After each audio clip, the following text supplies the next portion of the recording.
الحمد لله نحمده ونستعينه ونستغفره ونؤمن به ونتوكل عليه ونعوذ بالله من شرور أنفسنا ومن سيئات أعمالنا من يهده الله فلا مضل له ومن يضلله فلا هادي له وأشهد أن لا إله إلا الله وحده لا شريك له وأشهد أن سيدنا وسندنا وحبيبنا ومولانا محمدا عبده ورسوله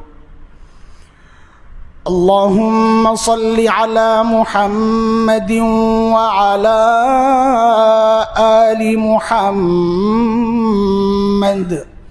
كما صليت على إبراهيم وعلى آل إبراهيم إنك حميد مجيد اللهم بارك على محمد وعلى آل محمد كما باركت على إبراهيم وعلى آل إبراهيم إنك حميد مجيد أما بعد فأعوذ بالله من الشيطان الرجيم بسم الله الرحمن الرحيم وما أرسلناك إلا رحمة للعالمين وقال رسول الله صلى الله عليه وسلم ليس منا من تطير أو تطير له أو تكهن أو تكهن له أو سحر أو سحر له ومن أتى كاهنا فصدقه بما يقول فقد كفر بما أنزل على محمد أو كما قال عليه الصلاة والسلام صدق الله العلي العظيم وبلغنا رسوله النبي الكريم ونحن على ذلك لمن الشاهدين والشاكرين والحمد لله رب العالمين محترم মুসল্লিয়ানি কিরাম গত জুমায় আমরা একটা আলোচনা শুরু করেছিলাম যে ওই সমস্ত হাদিসগুলো খুঁজে খুঁজে আমরা বের করার চেষ্টা করেছি যেখানে নবী আলাইহিস সালাম কিছু আমল সম্পর্কে বলেছেন যে এই স্বভাবগুলো যার মধ্যে থাকবে, কোথাও বলেছেন সে আমার কেউ না, কোথাও বলেছেন আমাদের কেউ না, কোথাও বলেছেন আমার উম্মতের কেউ না। তার অর্থ আমরা বলেছি অপরাধ বেঁধে অর্থ আসবে। যদি কুফরি পর্যায়ের হয় তাহলে আমাদের কেউ না মানে সে মুসলমানই না, আর যদি ওই লেভেলের অপরাধ না হয় তাহলে আমাদের কেউ না মানে আমাদের যে আদর্শ ওই আদর্শে সে নাই। এই কথাটা ওজন কত, এটা প্রত্যেকে আখিরাতের বিশ্বাসের উপর। আমি আখিরাতকে কতটা বিশ্বাস করি, আখিরাতের পুরাপুরি বিশ্বাস যার মধ্যে থাকবে সে যদি এটা চিন্তা করে যে হায় এই সেম কথাটা যদি আল্লাহর নবী সাল্লাল্লাহু আলাইহি সাল্লাম হাসরের মাঠে বলে দেন সে আমাদের কেউ না, তখন কি হবে উপায়? তো আখিরাতের চিন্তা যার মধ্যে যতটুকু বেশি প্রবল, এই কথাটাও তার কাছে তত বেশি ওজনওয়ালা। আখিরাতের বিশ্বাস যার যত হালকা, এই কথাটা, এই হুমকি আর ধমকি, এটাও তার কাছে ততই হালকাই হবে। গত জুমায় আমরা চারজন সম্পর্কে বলেছি, আলোচনা করেছি যে এই চার গ্রুপ সম্পর্কে নবী আলাইহিস সালাম বলেছেন এরা আমাদের কেউ না। এর মধ্যে এক নম্বর হচ্ছে যারা সুন্নতকে এড়ায়া চলে, মান রাগিবা আন সুন্নতি ফালাইসা মিন্নি। নবী আলাইহিস সালাম বলেন যে আমার সুন্নতকে, আমার দেখানো রাস্তা পথকে এড়ায়া চলে, এটার দুই অর্থ। এক হচ্ছে অবজ্ঞা করে, তাচ্ছিল্য করে, আরেক হচ্ছে মানে না। যদি না মানে সেটা একরকম, আদর্শের উপর নাই। আর যদি তাচ্ছিল্য করে, দাড়ি রাখে না, আল্লাহ চাইলে মাফ করে দিবেন, কিন্তু তাচ্ছিল্য করে, তাইলে ঈমান থাকবে না। টুপি নিয়ে তাচ্ছিল্য করে, ঈমান থাকবে না। পর্দা নিয়ে তাচ্ছিল্য করে, ঈমান থাকবে না। আজানকে বিরক্তিকর মনে করে, ঈমান থাকবে না। এগুলা ইসলামের শিআর, সিম্বল। আর অন্তরে তাকওয়া আছে কি নাই এটা প্রমাণ হয় যারা এই ইসলামের সিম্বলগুলোকে মর্যাদা দেয়। কোরআনের কথা, ওমান ইউআযযিম শাআইরাল্লাহ ফাইন্নাহা মিন তাকওয়াল কুলুব। আল্লাহ তাআলা যে সমস্ত সিম্বল রেখেছেন, মক্কার দিকে পা দিয়ে বসা জায়েজ কি জায়েজ না, অনেক প্রশ্ন আসে আমাদের কাছে। ভাই, এটা জায়েজ না জায়েজের বিষয় না। একটা সম্মানিত জায়গার সম্মান আপনার দিলে আছে কি নাই, এটা হলো ওই বিষয়। আপনি একজন মুরব্বির সামনে তার দিকে পা দিয়া তো বসেন না। এখন আপনার কাছে কাবার মর্যাদা যদি ওই মুরব্বির চেয়ে কম হয় তো বসেন, কোনো সমস্যা নাই। আর যদি বলেন বেশি হয় তো গুটায়া বসেন, হিসাব খুব সহজ। জায়েজ না জায়েজের বিষয় না, এটা আপনার অন্তরের ব্যাপার। আপনি কতটুকু সম্মান করেন কাবাকে। নবী আলাইহিস সালাম যেখানে কিবলার দিকে থুতু ফেলতে নিষেধ করছেন, সেখানে আপনি প্রশ্ন করেন পা দেওয়া যাবে কিনা, মাথায় আছে কিছু? বিশেষ করে যারা সৌদি আরব সফর করে আসে হজ উমরার মাধ্যমে, এদের কাছে বিষয়টা বেশি হালকা হয়ে যায়। কারণ ওখানে দেখে সমানে মানুষ কাবার দিকে পা দিয়া ঘুমাইতেছে নাক ডাইগা। হ্যাঁ, আয়েশা বলে আমাদের দেশের হুজুররাই দিনকে কঠিন করে আলায়, কত সহজ দেখছি ধর্ম। ফুলের কোরআন শরীফ রেখে আরামসে পড়তেছে। এই সুবহানাল্লাহ, আমাদের তো শরীরে লাগলেই গা কেমন ছমছম করে, সেখানে নিচে রেখে পড়তেছে, কি আসে যায়। হ্যাঁ, পাশে একজন নিচে বসে কোরআন শরীফ পড়তেছে, এর পাশে আরেকজন চেয়ারে বসে পা উঠাইয়া পড়তেছে, পা আর কোরআন শরীফ কাছাকাছি। বলে এটা তো কাগজ। আহা, তো এটা অন্তরের ব্যাপার, কে কতটা মর্যাদা দেয় সেই হিসাবেই সে তার আচরণটা তার সাথে হবে। তো নবী আলাইহিস সালাম বলেন এক নাম্বার, যে আমার সুন্নতকে এড়ায়া চলবে সে আমাদের কেউ না। এই কেউ নার কি অর্থ? ওই এড়ায়া চলা আপনি কোন অর্থ নিয়েছেন ওইটার উপর নির্ভর। এড়ায়া চলা মানে যদি হয় খালি মানে না, তাহলে আমাদের সাথে নাই, মানে আমাদের আদর্শের উপর নাই। আর এড়ায়া চলা মানে যদি তাচ্ছিল্য হয়, অবজ্ঞা হয়, হ্যাঁ, তাইলে তো ঈমান চলে যাবে। সে আমাদের কেউ না, মানে সে মুসলমানই না। দুই নম্বর, একটা হাদিসে তিনটা বিষয় আলোচনা হয়েছে। নবী আলাইহিস সালাম বলেছেন, লাইসা মিন্না মান লাম ইউজিল্লা কাবীরানা, যে আমাদের বড়দেরকে সম্মান করে না, ওয়ারহাম সাগীরানা, ছোটদেরকে স্নেহ করে না, ওয়ারিফ লিআলিমিনা মাকামাহ, আলেমের মর্যাদা অনুযায়ী তাকে, তার অবস্থান অনুযায়ী তাকে সম্মান দেয় না। তো নবী আলাইহিস সালাম বলেছেন সে আমাদের কেউ না। এই চারটার আলোচনা গত জুমায় আমরা করেছিলাম। আজকে একটা হাদিস পড়েছি আমি। এই হাদিসেও কয়েকটা বিষয় আসছে যাদের সম্পর্কে নবী আলাইহিস সালাম বলেছেন যে এরা আমাদের কেউ না। এক নম্বর, নবী আলাইহিস সালাম বলেন, মান তাতায়্যারা আও তুতিয়্যিরা লাহ, যে ব্যক্তি পাখির মাধ্যমে ভাগ্য নির্ধারণ করে, আও তুতিয়্যিরা লাহ, অথবা কারো জন্যে করা হয়, যে করে সেও, যার জন্যে করা হয় সেও। আরবে ওই সময় প্রচলন ছিল এটা, তীরের মাধ্যমে ভাগ্য নির্ধারণ হইত। পাখির মাধ্যমে ভাগ্য নির্ধারণ হইতো। পাখির মাধ্যমে ভাগ্য নির্ধারণ কেমনে হয়? এখন তো এটা বোঝা খুব সহজ।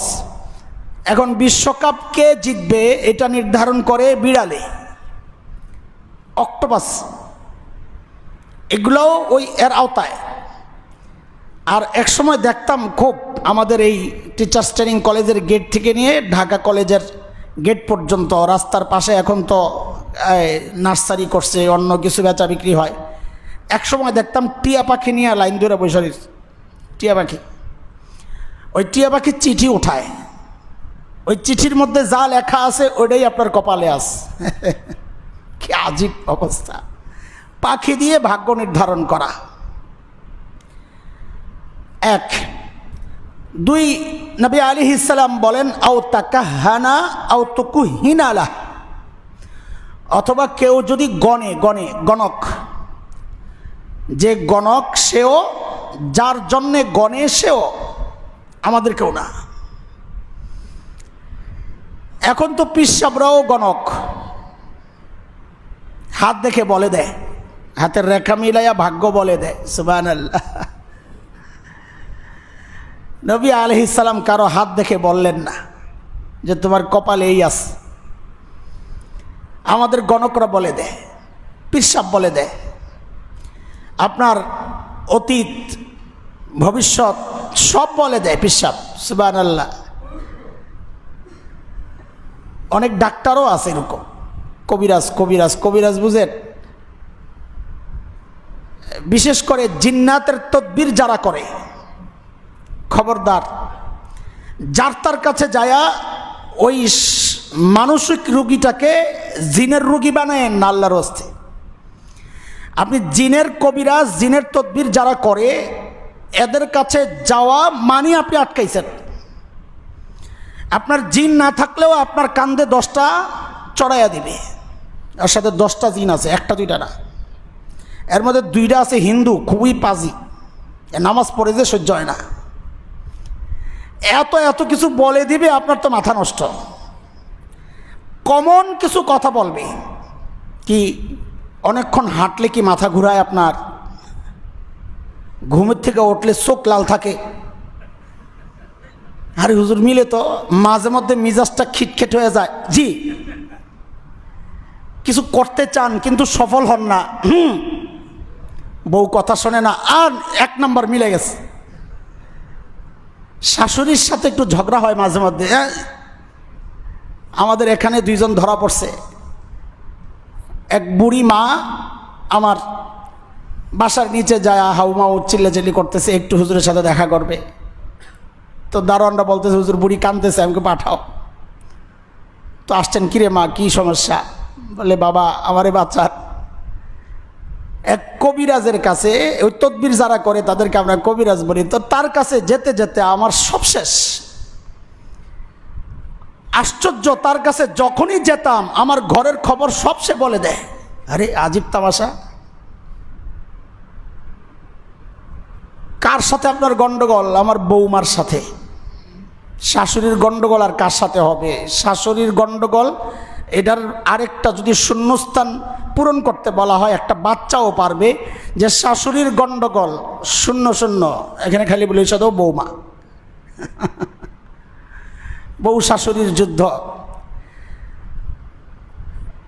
সাপ বেজির যুদ্ধের জায়গায় এখন অনেকে এটাও বসায়, বউ শাশুড়ির যুদ্ধ। তো বলে আমার বউয়ের সাথে গন্ডগোল। তো আমি এক হুজুর থেকে তাবিজ আনতাম বউরে দমন করার জন্য। কি সমস্যা? আমার ছেলেটারে বরবাদ করে ফেলছে। ছেলে এখন আর আমার কথা শোনে না, খালি বউর কথা শোনে। আমাদের অধিকাংশ ফ্যামিলিতে এই সমস্যা। ছেলের মাকে জিজ্ঞেস করেন বউ কেমন, তো ছেলের মা বলবে একদম নিজেও বরবাদ, আমার ছেলেটারও বরবাদ করছে। আমার ছেলে এখন আমার কথা শোনে না, বউ যা বলে তাই শোনে। ঠিক এই বউয়ের যে মা, তাকে জিজ্ঞেস করেন জামাই কেমন, আলহামদুলিল্লাহ আল্লাহ একটা ভালো জামাই মিলাইছে আমার মেয়ের কথা শোনে। আবার ওই মাকে তার ছেলে সম্পর্কে জিজ্ঞেস করেন আপনার ছেলে কেমন, একদম বরবাদ, বউ যা বলে তাই শোনে। এই কথাটাই তো প্রশংসা হয়েছে নিজের মেয়ের ব্যাপারে। যে আমার মেয়ে যা বলে আমার জামাই তাই শোনে। এখন আবার নিজের ঘরের মধ্যে অভিযোগ, আমার ছেলে তো বউ যা বলে তাই শোনে। দেখছেন কারবার গন্ডগোল কোন জায়গায় টের পাইছেন? তো ওই বুড়িমা এক হুজুরের কাছ থেকে তাবিজ আনত। হুজুর প্রথম প্রথম তাবিজ দেওয়ার সময় রেট খালি একটু একটু করে বাড়াইছে, সমস্যা তো আরও বেড়ে গেছে, আরও বেড়ে গেছে, রেট খালি বাড়ে, সমস্যা যত রেট তত। জিন যত পুরান, আপনি আগে কেন খেয়াল করলেন না? এই জিন তো তার সাথে আজকে 10 বছর। হায় হায় হায়, মাথা নষ্ট। আমাদের এখানে মানসিক রোগের ডাক্তার ছিল একজন, তার সম্পর্কে আমরা শুনেছি, তিনি নাই, আমি নাম বলছি না। এই ফার্মেসিতে আসছে একজনে একটা বিশেষ ওষুধ কেনার জন্যে, মাথা ঠান্ডার আগে ঘুম হয়, ওই রোগের জন্যে এই ওষুধ। ওই রোগী যে জিজ্ঞেস করা হয়েছে আপনার বাড়ি কোথায়? কুমিল্লা। তো ওখান থেকে এই ডাক্তারের সন্ধান কেমনে পাইলেন? বলে আমাদের এলাকায় এক ডাক্তার আছে, উনি পাঠাইছেন যে অমুক ডাক্তারের কাছে যান, যোগাযোগ আছে। সমস্যা কি? আমার পেটটা ভালো থাকে না। দেখেন অবস্থা, সমস্যা কি? রাগ করেন না আপনারা ডাক্তার সাহেবরা, পেট ভালো থাকে না, পাঠাইছে মানসিক রোগীর কাছে। আর মানসিক রোগী তাকে চিকিৎসা দিছে ঘুমের ওষুধ, ঘুমাইলে পেট ভালো হয়ে যাবে। এই মানসিক সমস্যা, মানসিক রোগী, জিন, যত ডাক্তার বলেন আর কবিরাজ বলেন, আপনার মধ্যে যদি সমস্যা থাকে এতটুকু, সেই সমস্যাকে বাড়ায়া বানাবে এতটুকু। কারণ সমস্যা যত বড়, বিলও তত বেশি। হিসাব সোজা। তো ওই বুড়িমা এই তাবিজ খালি আনে, আর যায়া যায়া হুজুরের কাছে বলার আগেই হুজুর ঘরের সব গোমর বইলা দেয়। আর কি আশ্চর্য কথা! হঠাৎ একদিন বুড়িমা যায়া দেখে কি, ওই হুজুরের কাছে তার বৌমা। কি ঘটনা? ঘটনা হইল ওই বৌমাও ওই হুজুরের কাছ থেকেই তাবিজ আনে। এখন বৌমা যায়া ঘরের সব হিস্টোরি শোনায়, শাশুড়িও যায়া সব হিস্টোরি শোনায়। আর ওই হুজুর বৌমা যখন যায়, শাশুড়ির বলা কথাগুলো বৌমারে শোনায়া দেয়, আর শাশুড়ি যখন যায় বৌমার দেওয়া তথ্যগুলো শাশুড়িকে শোনায়া দেয়। দুইজনই মনে করতেছে হুজুর তো আধ্যাত্মিক জগতের সম্রাট, আমার ঘরে কি হয় সব জানে হুজুর। বিল দিবেন না কেন? এই হুজুরের টাকা দিবেন না তো কারে দিবেন আপনি? হায় ইসলাম, আমার নবী কত সহজ রাস্তা রাখছেন। এমন আধ্যাত্মিক গুরু যারা, নবী বলেন এরা আমাদের কেউ না, যারা ওদের কাছে যাবে ওরাও আমাদের কেউ না। যাও কেন তুমি? তোমার জন্য দিন নাই, শরীয়ত নাই? শরীয়তে এগুলো এলাও কিনা তুমি জানলা না কেন? কোরআন সুন্নাহ পড়লা না কেন? আল্লাহর রাস্তায় বলি আপনাদেরকে, যাত্রার কাছে যায় ইমান নষ্ট করেন না, ওরা ইমান খায়া ফেলে। এমন এমন আজগবি কথা বলবে, আর আপনারা, আপনাদের কাছে আমার বলতে লজ্জা লাগে। এখন অনেক বাচ্চারা আছে, আমাদের খারাপ লাগে, বাচ্চা ছেলে এবং বাবা একসাথে বসা এমনও আছে যারা তদবির করে। আমাদের সমাজে একটা কথা প্রচলন আছে, সে জিন পালে, তার কবজায় জিন আছে। হ্যাঁ, এটা একটা মিথ্যা কথা, মনে রেখেন। বরং জিন, সে জিনের কবজায়। উল্টা দুষ্ট জিনরা যখন কেউ সাধনা করে, জিনকে হাসিল করতে চায়, তখন দুষ্ট জিনরা ওটার সুযোগ নেয়। কি বলে? হ্যাঁ, তোমার পক্ষে আমি কাজ করব, তুমি আমার কিছু কাজ করতে হবে। আমি দায়িত্ব নিয়ে বলছি এই মিম্বরে বসে মসজিদের মধ্যে। এমন রিপোর্টও আমাদের কাছে আসছে, ওই কবিরাজের বউ আমাদেরকে শোনাইছেন যে হুজুর তার তো ইমান নাই, আমি তার সাথে থাকবো না, জায়েজ আছে কিনা আমি এখন চলে যাওয়া। ফতুয়া চাইছে। কেন? যে সে যে তদবির করে, কবিরাজি করে, কার কথা মানে জানি না। নাউজুবিল্লাহি মিন যালিক। আমার খারাপ সময়ের নোংরা রক্ত সংগ্রহ করে তাকে দিতে হয়, সেগুলা খাইতে হয়। আপনারা বলেন জিন কবজায় আনছে, মিথ্যা কথা। সে জিনের কবজায়।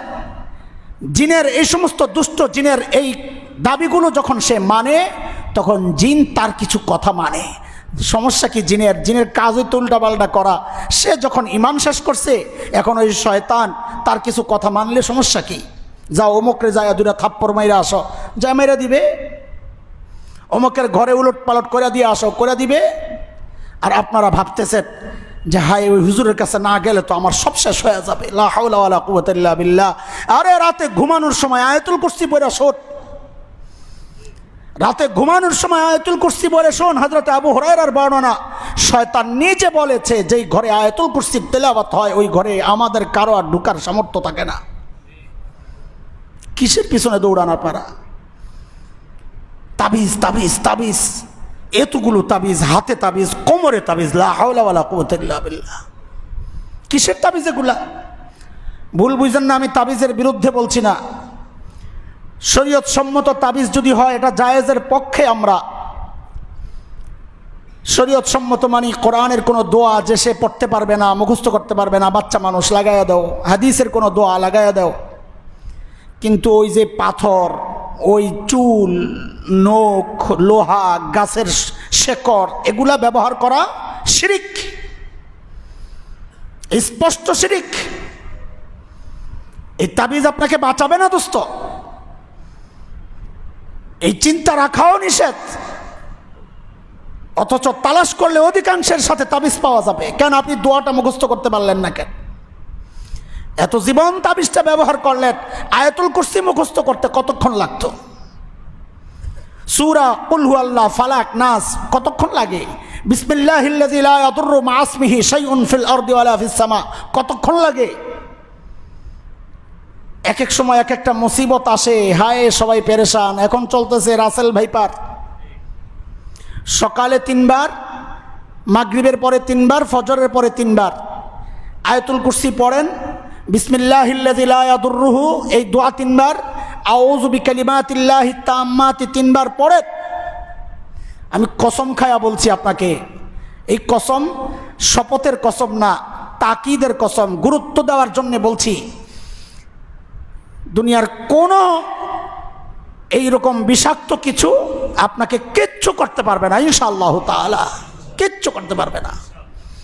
ঘর থেকে বের হওয়ার সময় বাম পা দেন, বিসমিল্লাহি তাওয়াক্কালতু আলাল্লাহ লা হাওলা ওয়ালা কুওয়াতা ইল্লা বিল্লাহ পড়েন। হাদিসের কথা, ঘর থেকে বের হওয়ার সময় কেউ এটা পড়লে শয়তান দৌড়াইতে থাকে। অন্য শয়তান জিজ্ঞেস করে কি ঝামেলা কি?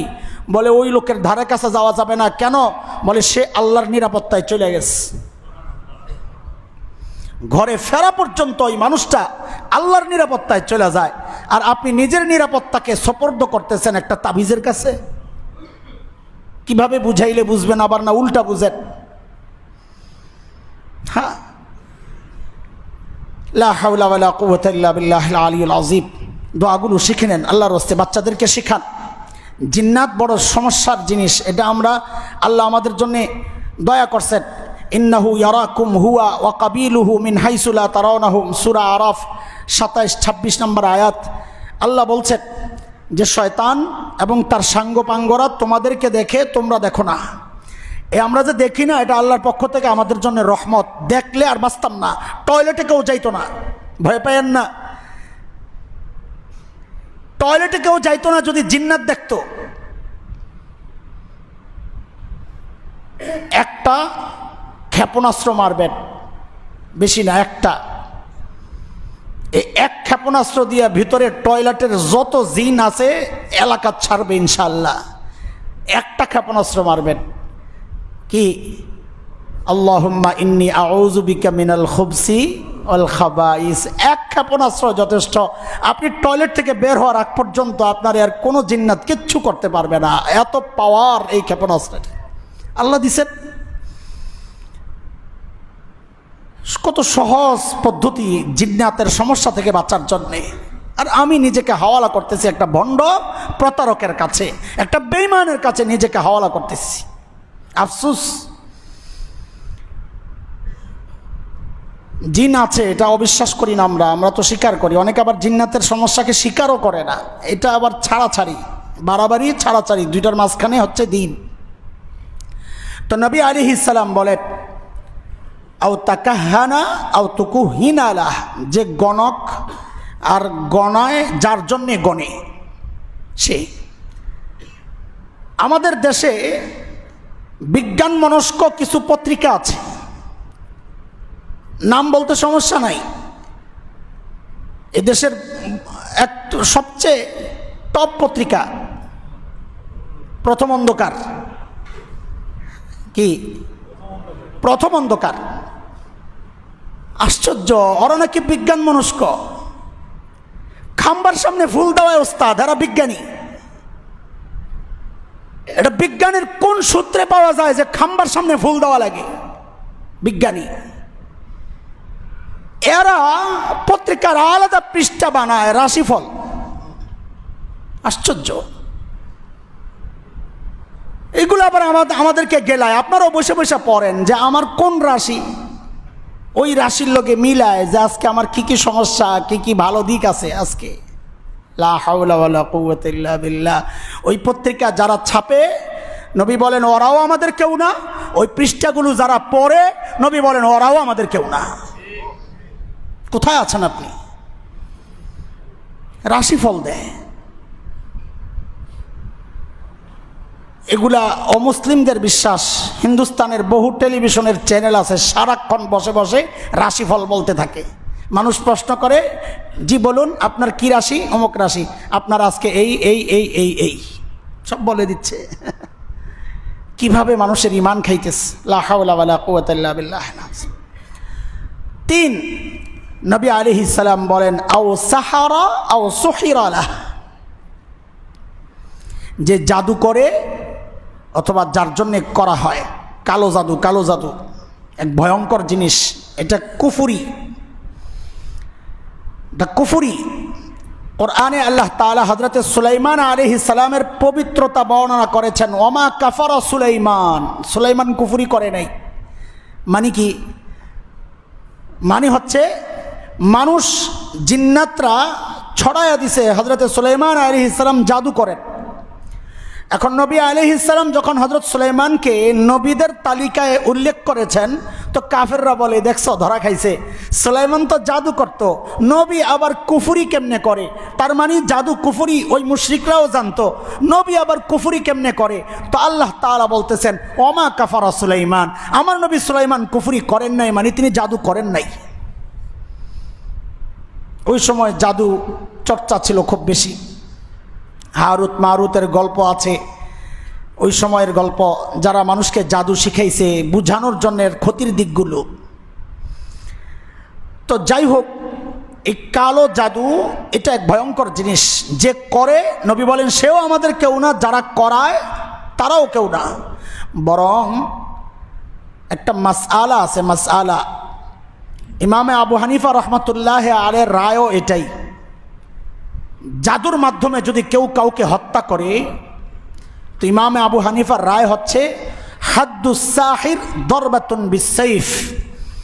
হাদ্দুস সাহির দরবাতুন বিসাইফ, জাদুকরের শাস্তি হচ্ছে তলোয়ার দিয়ে তাকে শেষ করে ফেলা, মানে মৃত্যুদণ্ড। জাদুর মাধ্যমে যদি কেউ কাউকে হত্যা করে, শরীয়তের বিধান হচ্ছে তাকে হত্যা করতে হবে, হত্যার বদলে হত্যা। কতটা ভয়ঙ্কর গুনাহ এটা! অথচ এই সমাজে বহু ভালো মানুষ এই কাজে জড়িত। হিংসায় ভেতরে যখন জ্বলতে থাকে, এই জ্বলন ঠান্ডা করতে যায়া আরেকজনকে শেষ করে দেওয়ার জন্যে পেছনে লাগায়া দেয়, এমন এমন জাদু করে। আমি একবার আক্রান্ত হয়েছিলাম গলায়, আপনাদের মনে থাকার কথা, ঘুরে পড়ে গেছিলাম বয়ানের সময়। সব পরীক্ষা করছি, সব ঠিক আছে, কি সমস্যা? পরে সবার পরামর্শে আমাদের, এখন বললেও পরে অনেকে আইসা বলবে হুজুর ওই হুজুরের ঠিকানাটা দেন। আমার কাছে এই ঠিকানা চাইয়েন না, জিন্নাতের কবিরাজের ঠিকানাও আমি দেই না, এটাও জিন রাগ করে, আমি ওই মুসিবতে পড়তে রাজি না। তুই রাস্তা দেখাই দিছস না, তোর খবর আস। আমি খুব ভয় পাই। ওই আপনাদেরকে বলছি না, জিনের রুগী আসলে আমি ফুটুও দেই না, কিছু পয়রা ফু দিই না, বইলা রাখি ধোকা খায়েন না আমার কাছে জিনের ফু নিতে আইসা খামা খাই। আমি কিচ্ছু পড়ি না, আমি মুসিবতে পড়ুম নাকি? জিন যদি দেখে আমি ফু দিয়া তাড়াইছি, জিন আমার বাচ্চাদেরকে ধরবে, এরা বহুত খবিস। এই জন্যে যারা এগুলা করে আমি বলি ভাই অন্যদের কাছে যান, খুঁজানেন কার কাছে আছে আপনি খুঁজানেন, আমি বলতে রাজি না। তো আমার কাছে জিজ্ঞেস করেন না। তো মুরব্বীদের পরামর্শে ঢাকা থেকে বহু দূর এক আলেম আছেন, তিনি তদবির করেন, তার কাছে গেছিলাম। আমি এগুলাতে খুব একটা আমার ইতমিনানও নাই, তারপরও সবাই বলছে গেছি। উনি একদিন আমাকে রাখছেন, অনেক পরীক্ষা নিরীক্ষা পরে বলছেন যে আপনারে তো মারছিল গলায়।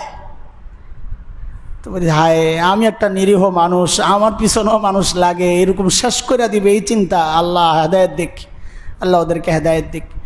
খবরদার খবরদার, কারো ভালো দেখে ওই চিন্তা যেন না আসে, তাকে শেষ করতে হবে যে কোনো উপায়ে। লা হাওলা ওয়ালা কুওয়াতা ইল্লা বিল্লাহ। নবী বলেন এই কাজ যদি কেউ করে, যে করবে এগুলো সেও আমাদের কেউ না, যে করাবে, যার জন্যে করবে, নবী বলেন সেও আমাদের কেউ না। এরপর নবী আলাইহিস সালাম বলেন ওমান আতা কাহিনান ফাসাদ্দাকাহু বিমা ইয়াকুল ফাকাদ কাফারা বিমা উনজিলা আলা মুহাম্মদ সাল্লাল্লাহু আলাইহি ওয়াসাল্লাম। যে ব্যক্তি গণকের কাছে যাবে আর গণক যা বলে তা বিশ্বাস করে, তো নবী বলেন আমার উপর যে কোরআন অবতরণ হয়েছে আমার, এই কোরআনকে যেন সে অস্বীকার করলো। নাউযুবিল্লাহ পড়েন। কাজেই এই সমস্ত অপকর্মে আমরা জড়াবো না। আল্লাহ আমাদেরকে হেফাজত করেন। কাউকে হাত দেখাবো না, রাশিফল দেখবো না, গণকের কাছে, জ্যোতিষীর কাছে যাব না। হ্যাঁ, আমাদের আশপাশে বড় বড় জ্যোতিষী ছিল এক সময়, চলে গেছেন দুনিয়া থেকে। যারা এলাকার পুরান মানুষ তারা জানেন, আপনাদের পাশের বাড়িওয়ালাই। তো আমাদের সাথে তার খুব সমস্যা, এই হুজুরদের কারণে তার ব্যবসা নষ্ট। এটা মাঝে মাঝে আওয়াজ পাইতাম যে এই একটা মোল্লা, ওর কারণে আমার কাস্টমার নষ্ট হয়। মাশাআল্লাহ, আমাদের কাজই তো আপনাদের মতো মানুষের কাস্টমার নষ্ট করা, উম্মতের ঈমান রক্ষা করা আমার জিম্মাদারি না। তো দিন কেন শিখছি? আমার সামনে আমার ভাই বেঈমান হয়ে যাচ্ছে, আমি বলবো না তো দিন কেন শিখছি? মানুষকে সতর্ক করাই তো আমাদের কাজ। আমাদের কাজ কি তাই রে? আমাদের কাজই তো এটা, মানুষের ঈমান কেউ নিতে না পারে, নষ্ট করতে না পারে, সতর্ক করা, তাকে রক্ষা করা আল্লাহ করবেন, আমার কাজ সতর্ক করা। এই এক হাদিসে 3 গ্রুপের কথা নবী বললেন। এক, যারা পাখি উড়াইয়া ভাগ্য নির্ধারণ করে, সেটা যে কোনো প্রক্রিয়ায় হতে পারে, পাখির জায়গায় বিড়াল বসান, অক্টোপাস বসান বা যেটাই হোক, এই জাতীয় যেই বিষয়গুলো আছে। 2, যারা গণকের কাছে যায়। 3, যারা কালো জাদু করে। উভয় গ্রুপ, যে করে সেও, যার জন্য করে সেও, উভয় গ্রুপ সম্পর্কে নবী আলাইহিস সালাম বলেছেন তারা আমাদের কেউ না। এই গেল এক হাদিস শেষ করলাম। 3টা, আগে ছিল 4টা, টোটাল 7টা হইল। 8 নম্বর আরেকটা হাদিস আপনাদেরকে শোনাই, তিরমিজি শরীফের হাদিস, 2635 নম্বর হাদিস। নবী আলাইহিস সালাম বলেন লাইসা মিন্না মান তাশাব্বাহা বিগাইরিনা ফালা তাশাব্বাহু বিল ইয়াহুদ ওয়ালা তাশাব্বাহু বিন নাসারা ফাইন্না তাসলিম আল ইয়াহুদ বিল আসাবি' আল ইশারাতু বিল আসাবি' ওয়া তাসলিম আন নাসারা আল ইশারাতু বিল আকুফ ও কামা ক্বালা আলাইহিস সালাতু ওয়াস সালাম। এই হাদিসটা আমরা খুব ভালো করে মনোযোগ সহ শুনি, দেখা যাবে আমার বিরুদ্ধেই যাচ্ছে। হয়তো কোনো শাখা প্রশাখাগত কথা ছুটে গেলে আপনার মনে হইতে পারে যেন এটা আমার বিরুদ্ধে যায় নাই, কিন্তু আমাদের অনেকের বিরুদ্ধেই যাবে এই হাদিস। নবী আলাইহিস সালাম বলেন, যে ব্যক্তি আমাদের ধর্মের বাহিরে কারো অনুসরণ করবে, তার সাদৃশ্যতা গ্রহণ করবে, সে আমাদের কেউ না। ভিন্ন ধর্মী কাউকে ফলো করে তার পোশাক, তার চালচলন, তার আখলাক, তার চরিত্র, তার কৃষ্টি কালচার এগুলা গ্রহণ করবে, তো নবী বলেন সে আমাদের কেউ না।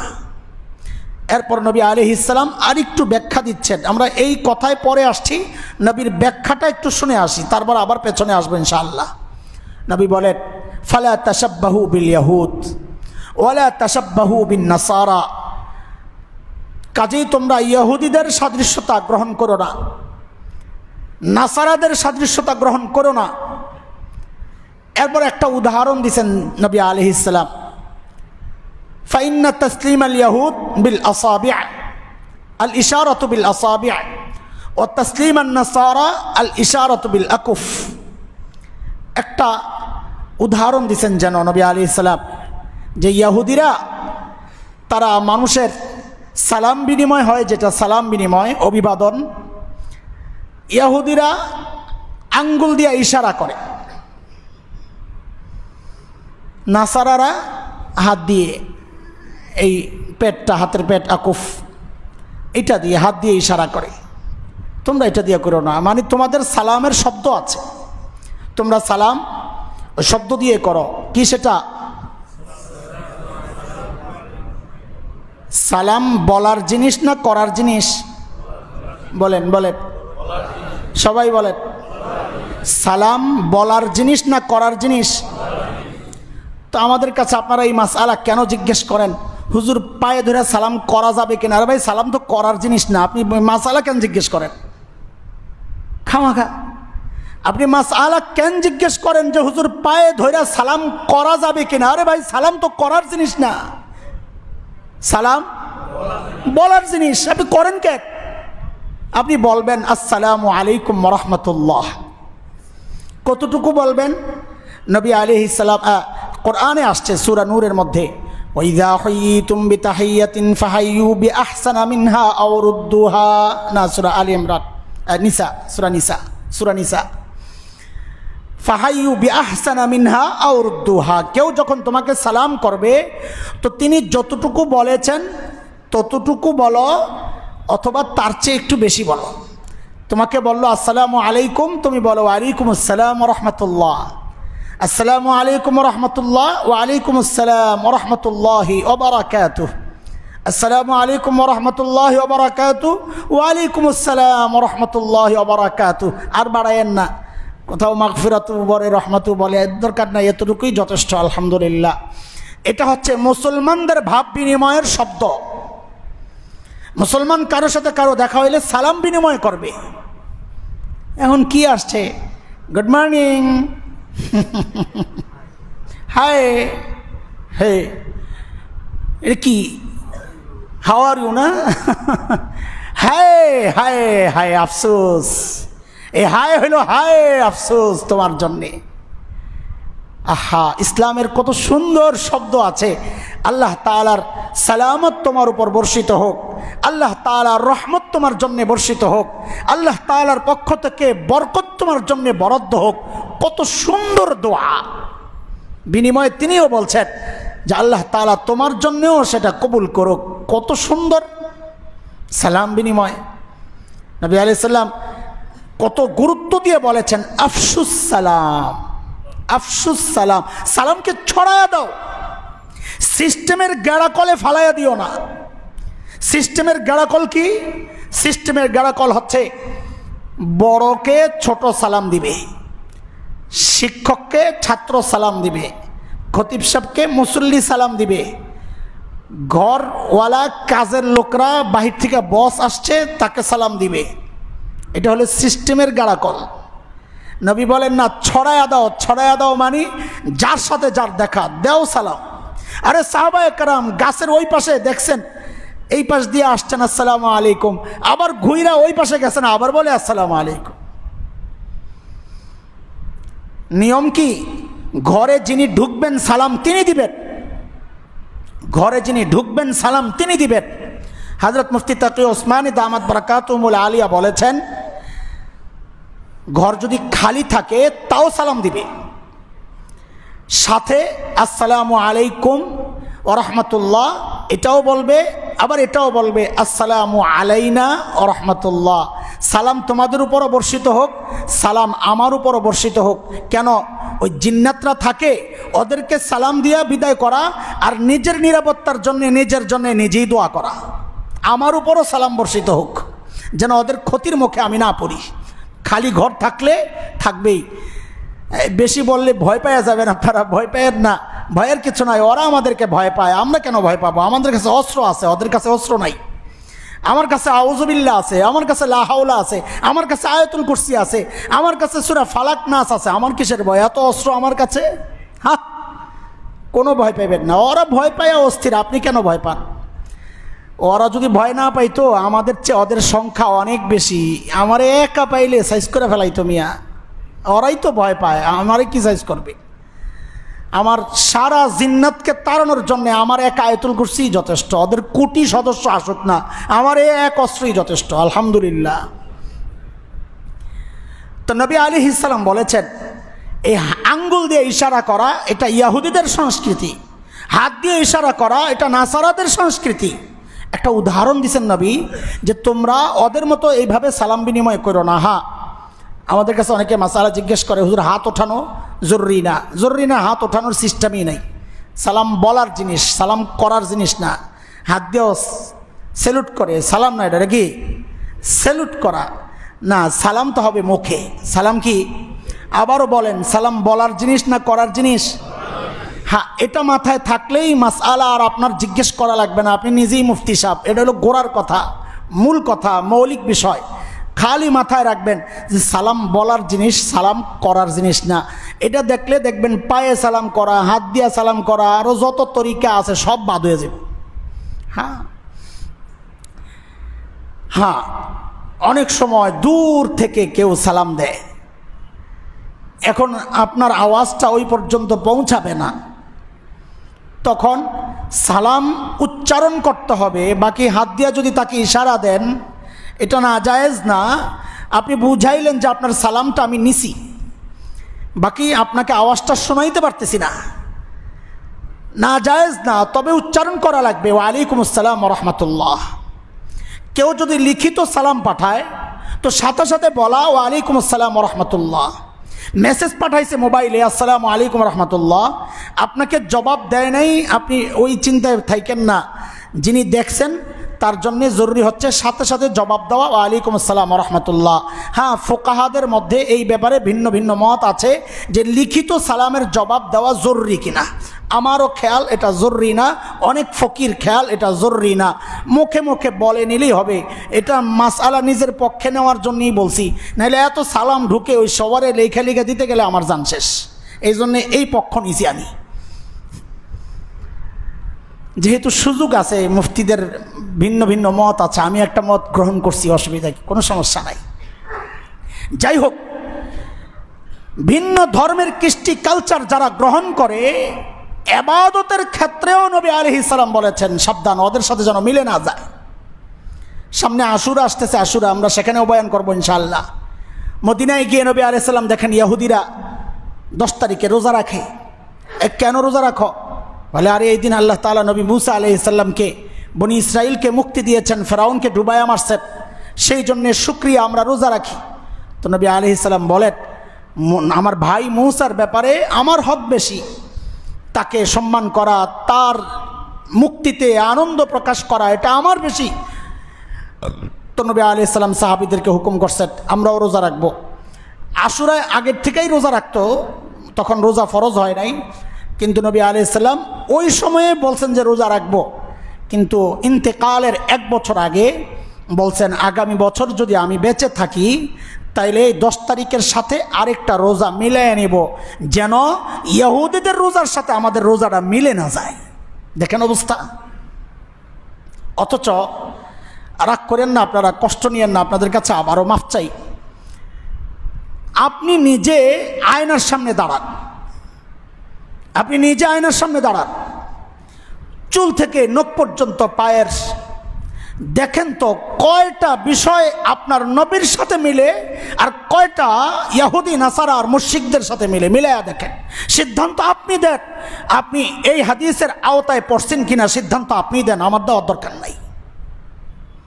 আমার পোশাক ওদের মতো, আমার মুসের কাটিং ওদের মতো, আমার দাড়ি ছাড়া চেহারা ওদের মতো, আমার চুলের কাটিং ওদের মতো, আমার বিয়ে শাদীর প্রোগ্রাম ওদের মতো, আরে এমনকি আমার খতনাও হয় গান বাদ্যের মাধ্যমে ওদের মতো, গায়ে হলুদ দিয়া ওদের বিয়ের মতো আমার বিয়ে হয়, ওদের মতো আমরাও চক্কর খাই, কি আজিব আজিব তামাশা। ওদের সিরিয়াল দেখে দেখে আমরা পোশাক নির্ধারণ করি, ওদের আইটেম দেখে দেখে আমরা আমাদের আইটেম নির্ধারণ করি। নাউযুবিল্লাহি মিন যালিক। আহারে পোড়া কপাল মুসলমান, নবীর আদর্শ তোমার ভালো লাগে না? তো নবী বলেন ও আমাদের কেউ না, ওর ভালো লাগে না, ও আমাদের কেন হবে? যাও ওদের সাথে যাও। লা হাওলা ওয়ালা কুওয়াতা ইল্লা বিল্লাহ।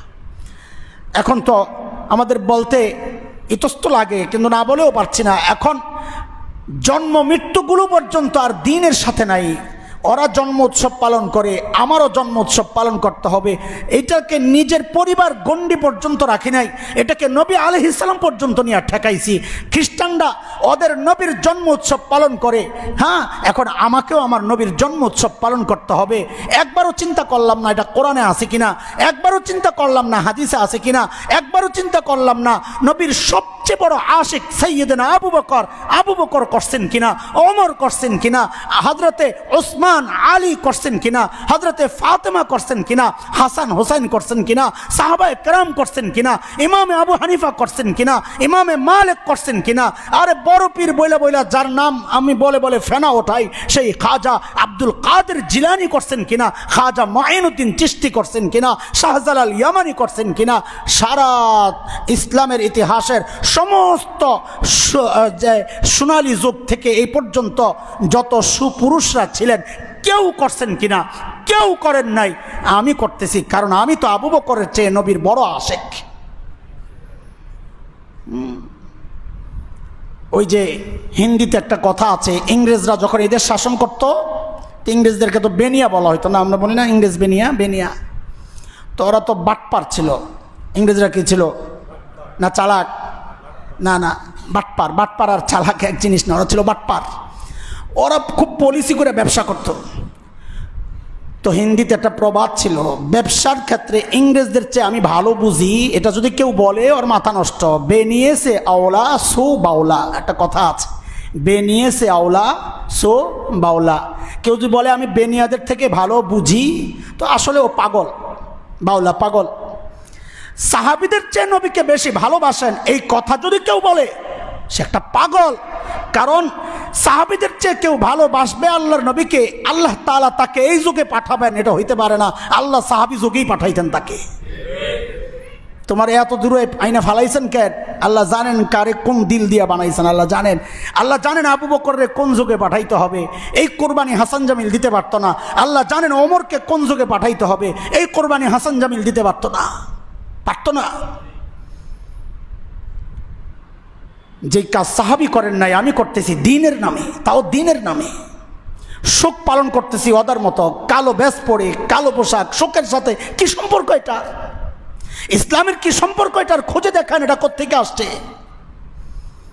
শোক পালন করতেছি ওদের মতো করে, জন্ম পালন উৎসব পালন করতেছি ওদের মতো করে, বিয়ে ওদের মতো, খতনা ওদের মতো, সব ওদের মতো। নাম দিতেছি মুসলমান। নবী বলেন ফালাইসা মিন্না, তুই নাম যাই দেস, তুই আমাদের কেউ না। নাউযুবিল্লাহি মিন যালিক।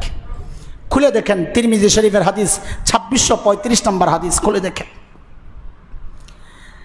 আল্লাহ, আরেকটা হাদিস শোনাই, আরো দুইটা হাদিস রেখে দিলাম, আরেকটা হাদিস শোনাই শেষ করতেছি। এটা ব্যাখ্যা বেশি একটা দেব না। নবী আলাইহিস সালাতু ওয়াস সালাম বলেন, মান তাশাব্বাহা বির-রিজাল ফালাইসা মিন্না, মান তাশাব্বাহা বির-রিজাল মিনান নিসা ওয়া মান তাশাব্বাহা বিন-নিসা মিনার রিজাল। যে পুরুষ নারীর সাদৃশ্যতা গ্রহণ করবে, যে নারী পুরুষের সাদৃশ্যতা গ্রহণ করবে, তারা আমাদের কেউ না। এক নম্বরে এই কাতারে পড়বে কারা? ওই ট্রান্সজেন্ডারবাদীরা এক নম্বরে পড়বে ওরা। আর দুই নম্বরে পড়বে যারা কান ছিদ্র করে রিং পরো ওই তোমরা, আরো যারা চুরি টুরি পড়ো তোমরা, আরো যারা চুল লম্বা করে মাস্ক পিছনে এই যে কি বাঁধে খোপা বান্ধ তোমরা। স্মার্টগিরি দেখাও না, স্মার্ট হয়েছো তুমি, তুমি পাগল মিয়া। আল্লাহ তোমারে যেই দৃশ্যে বানাইছেন, যেই সুরতে বানাইছেন, ওটা তোমার ভাল লাগে না, তোমার বেটি সাজতে মনে চায় না। আর যে মেয়েরা বেপরদায় রাস্তায় বের হয়, পুরুষের পোশাকে বের হয়, ওরা হচ্ছে মেয়েদের কাতারে এক নাম্বার। দেখেন আমার সন্তানের কি অবস্থা, আপনি দেখেন আমাদের আপনজনের কি অবস্থা। প্রত্যেকের ঘর এখন দেখি ছেলে মেয়ের পোশাক পরে, মেয়ে ছেলের পোশাক পরে। ছেলের টাকনুর উপরে কাপড় ওঠানোর কথা, ছেলের কাপড় চলে গেছে টাকনুর নিচে। মেয়ের টাকনুর নিচে কাপড় যাওয়ার কথা, মেয়ের কাপড় উঠে গেছে টাকনুর উপরে। আরে কি তামাশা! ওড়না পরার কথা মেয়ের গলায় ওড়না নাই, ছেলেদের ফ্যাশন হয়ে গেছে এখন দুপাট্টা লাগে তার বিয়ের মধ্যে অকেশনে ছেলের পোশাক নিয়ে গেছে, মেয়েরা মেয়ের পোশাক নিয়ে গেছে, ছেলেরা ছেলেদের চুল রাখার কথা হয় সুন্নত তরিকায় বাবরি, অথবা এই আমাদের মতো করে সাহাবা একরাম অনেকে রেখেছেন, অথবা নেড়ে করে রাখা, ওইটা সে রাখে না। মেয়েদের রাখার কথা চুল ছেড়ে দেওয়া, ওই মেয়ে এখন ছেলের মতো চুল রেখা। একটা মেয়েকে দেখলে এমন মেয়েও আছে বুঝার উপায় নাই এটা ছেলে না মেয়ে, এমন বেটা ছেলে আছে না? বিশেষ একটা জায়গা আছে আমাদের আশেপাশে, নাম বললে অনেকের গায়ে আগুন জ্বলবে, এই জন্য বলতেছি না। যদি দেখতে মনে চায় এমন মেয়ে যার দেখা বুঝার উপায় নাই যেটা ছেলে না মেয়ে, তো আশেপাশে চলে গেলেই হয়। আল্লাহ তাআলা আমাদেরকে হেফাজত করেন। আমাদেরকে এই যেগুলো আলোচনা হয়েছে কোনোটার আওতায় যেন আমরা ঢুকে না যাই।